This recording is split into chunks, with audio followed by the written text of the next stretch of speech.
This video was brought to you by Manscaped.com, but more on that in a moment.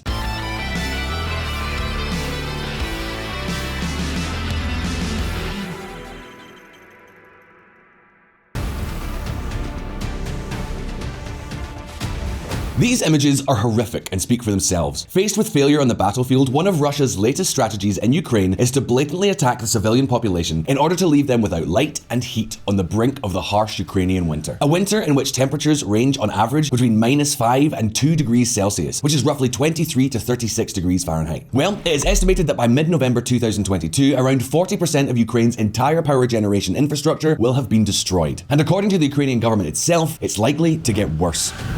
Zelensky. Russia has damaged 40% of Ukraine's energy infrastructure.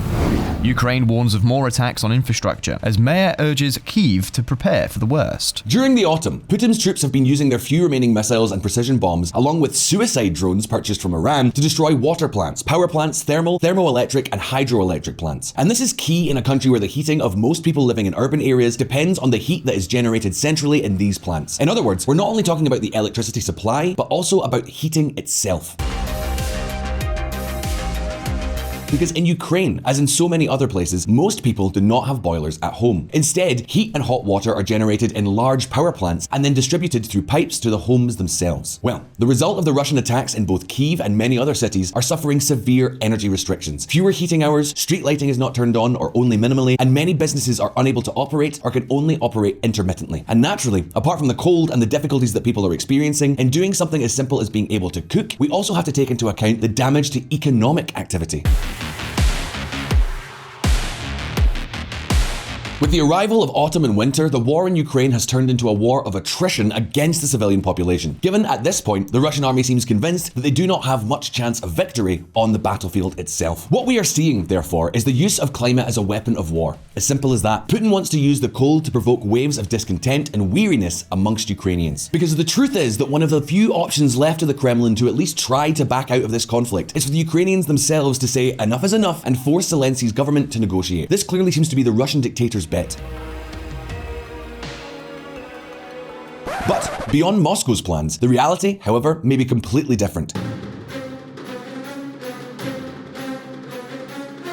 Surprising as it may seem, the truth is that the Ukrainian winter may turn out to be a nightmare for Russian troops instead. As much as Ukrainians are forced to be cold and live in semi-darkness, the Russians may end up taking the brunt of it. And the question is, why? Isn't the winter always supposed to favor the Russians? How can the arrival of cold, snow, and extreme conditions really influence the battlefield? Which side stands to benefit or hurt the most? We're going to tell you all of this and more in this video. But before I go any further, let me tell you about something else. This year, Christmas has come early for all of us here at VisualPolitik. We just got the Performance Package 4.0 from Manscaped. Shall we take a look at it? This hygiene and shaving kit from Manscaped covers all your needs from head to toe, literally. For starters, it includes the crown jewel, the Lawnmower 4.0 waterproof cordless trimmer with its advanced skin-safe technology that helps reduce cuts and snags on the most sensitive areas of the body. It comes with a handy LED light for when shaving on those cold, dark winter nights. This kit also includes the Weed Whacker, the nose and ear hair trimmer with 360-degree rotating blades. The moment you start using it, you'll realize you won't know how to live without it. But that's not all. You'll also find Crop Preserver Intimate Deodorant and Crop Reviver Intimate Toner Spray. And as if that wasn't enough, you'll also receive 2 free gifts. This toiletry bag and a pair of Manscaped anti-chafing boxers. And as always, we have a very special discount for all of you who follow us here on VisualPolitik. For a limited time only, you can get 25% off site-wide at manscaped.com during the Manscaped Black Friday sale. Plus, free international shipping and 2 free gifts when you bundle. Use promo code VPEN at manscaped.com and shop today. And now, let's get back to the video. General Winter. Okay, historically, winter has been one of the great allies of the Russian bear. For example, in 1812, Napoleon's Grand Army was defeated in Russia by winter, suffering some 380,000 losses both from the fighting itself as well as from starvation and hypothermia. A little more than a century later, in 1941, during World War II, a well-known dictator condemned his troops to an even worse debacle. Hitler made the same mistake as Napoleon, throwing himself into the arms of the Russian winter without his army being accustomed to the conditions or suitably prepared, something that ended up costing the Wehrmacht to suffer heavy defeats. Tens and tens of thousands of lives were lost along the way. Of course, this is not the whole story. Throughout its history, Russia has also had bad experiences with the frigid winter season. For example, in 1939, during the Winter War between the Soviet Union and Finland, the Soviets had to desist from invading all of Finland after losing between 130 and 160,000 men. Although, at least in this case, they got a treaty that ceded them some Finnish bits and pieces, especially in the Karelia and Sala regions.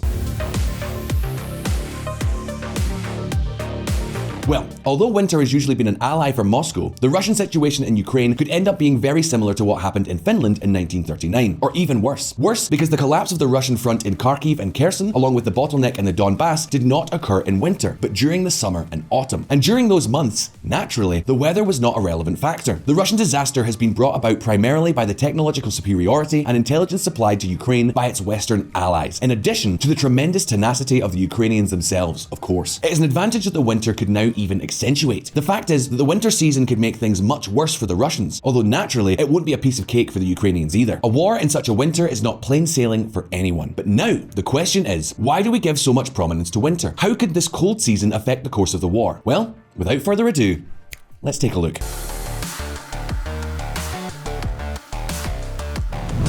A poisoned gift?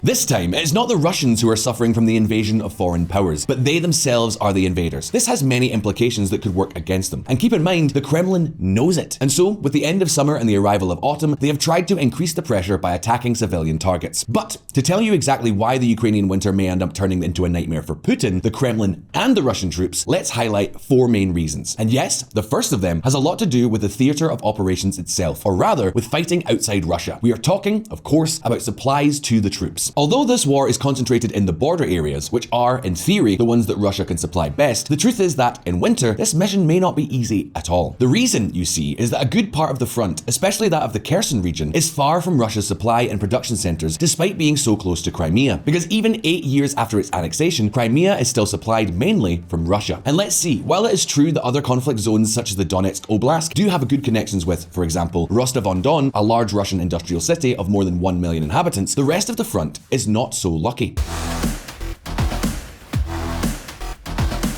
In any case, having to move heavy equipment and large shipments of all kinds of supplies over frozen ground and roads is usually not an easy task. So in winter, Russia will be even more dependent on rail transport. The problem is that the railway lines, beside being much more rigid, simply do not reach everywhere. They are also more exposed than the roads, and if the Ukrainians manage to cut them off with attacks and sabotage, then the Russians may see problems they already have in supplying their army multiply. And obviously, a lack of supplies in winter can be decisive. By contrast, the Ukrainians are playing on home turf, and that, in logistical terms, is a huge advantage.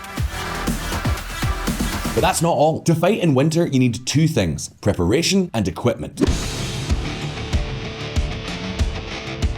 Few things are more challenging than battling in sub-zero temperatures and dealing with snow, ice, and frost. Well, here, the Ukrainians may have the upper hand. And on this point, well, I think many of you already know the story.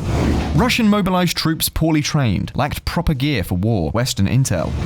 Russia's mobilized soldiers speak out. We were thrown on the front line with no support. The enormous number of casualties suffered, which Western sources estimate, for example, at being 100,000 men between dead and wounded, has made the Russians pull in forced recruits.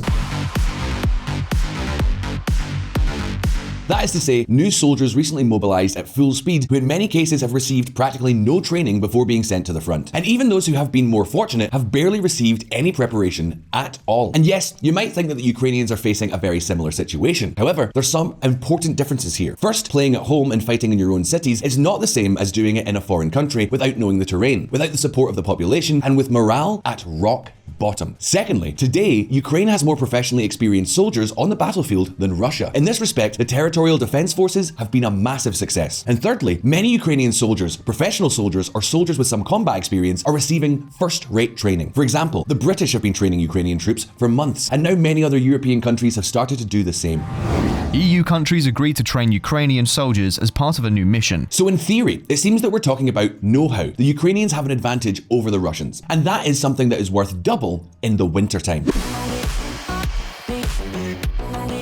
But let's continue. The third major reason has to do precisely with the equipment available to the soldiers themselves. Virtually from the beginning of the Russian invasion of Ukraine, one of the things that has attracted the most attention is that many Russian soldiers do not have advanced individual equipment. And as the months have gone by, this has only gotten worse. The Russian army has given newly drafted soldiers absolutely no equipment, forcing families to buy armor and clothing so conscripts have a chance to come back. We now know that 9 months after the beginning of the invasion, the Russian army warehouses are trembling. There was a shortage of missiles, of modern tanks, of ammunition, and yes, also of individual equipment.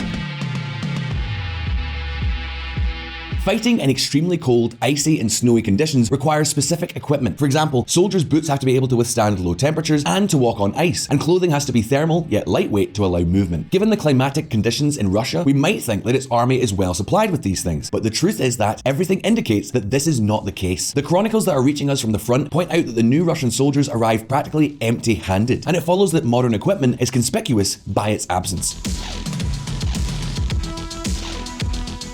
Meanwhile, the Ukrainians have been receiving tons of individual winterized equipment from their Western allies for months already, so it is very likely that the Kyiv army is already covered.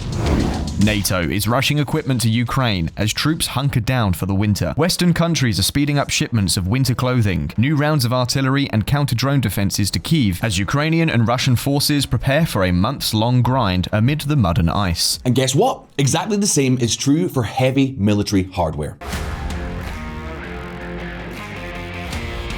In Ukraine, when the first snowfalls begin, they accumulate and turn into hard ice that remains almost until the arrival of spring. And after the ice comes the mud, which can end up being even worse. All of this makes both armies much more likely to use the roads, which are usually kept cleaner, or at least are easier to clean, instead of trying to advance cross-country or on rural roads. Basically, because getting around there can be hell. In fact, I don't know if you remember that in February and March, during the first month of the invasion, when there was still snow and ice in Ukraine, the Russians were always advancing on the main roads. And that was one of the reasons why their long convoys became very vulnerable. Do you remember when Russian trucks and armored vehicles were trapped because their tires exploded due to being out of date? Do you remember the Ukrainian ambushes that ended with numerous pieces of Russian equipment burned to ashes? Well, that's just it. And don't forget that all of this happened in February and March, when the Russians had more resources at their disposal and a more favorable difference with respect to Ukrainian troops. So imagine what could happen now. You could say that during this winter, something similar could be repeated. Something similar, but definitely not the same.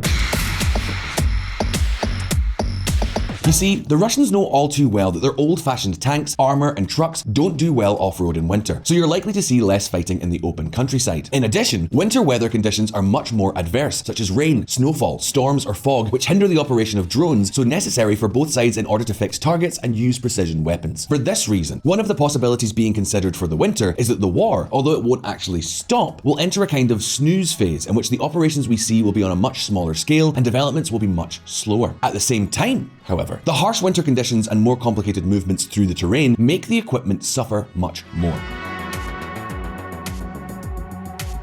And do you know what? None of this plays in the Russians' favor either. A longer war requires continuous supply effort, and then with the additional wear and tear on equipment, the Russians may have a lot more problems. Basically, due to the fact that Ukraine has more modern heavy weaponry, and even without that, their equipment is usually maintained in better condition. For example, many of the T-72 tanks used by Ukraine today were donated by Poland and have been delivered in perfect working condition after being reconditioned. And the same goes for other tanks and weapons from countries such as the Czech Republic, for example. And not only that, Ukraine's allies in the region such as Poland, Slovakia, and the Czech Republic punctually repair Ukrainian military equipment and even update it. We are talking about a chain of maintenance, updates, and modernization of weapons that has been created on the fly and that is allowing the Ukrainians to be a few steps ahead of the Russians. Obviously, we cannot know what exactly is going to happen, but VisualPolitik viewers, everything indicates that this time the winter does not favor the Kremlin's interests. And perhaps that is precisely why we have seen and continue to see how Russia's new gamble in this war is to bring the Ukrainians to the negotiating table once and for all. In this line, the threat to use nuclear weapons, which we will talk about here on VisualPolitik very soon, and the attacks on civilian infrastructure that we saw at the beginning of this video make a lot of sense. Let's just say that everything makes us suspect that the Kremlin are perfectly aware that this time the winter is not in their favor. And it's coming. But now, at this point, it's over to you. Do you think Russia will manage to withstand a winter war better than expected? Do you think the Ukrainians should resist the Russian onslaught socially and militarily and the energy blackmail? Or should they be open to negotiating with Putin? Leave us your options and your opinions in the comments below. And remember, if you like this video, don't forget to like it and subscribe to our channel here so you don't miss any of our updates. You can also help us create more and better content by joining our community on Patreon. We'll leave you the link in the description below. Once again, thanks very much for watching, all the best, and I'll see you next time.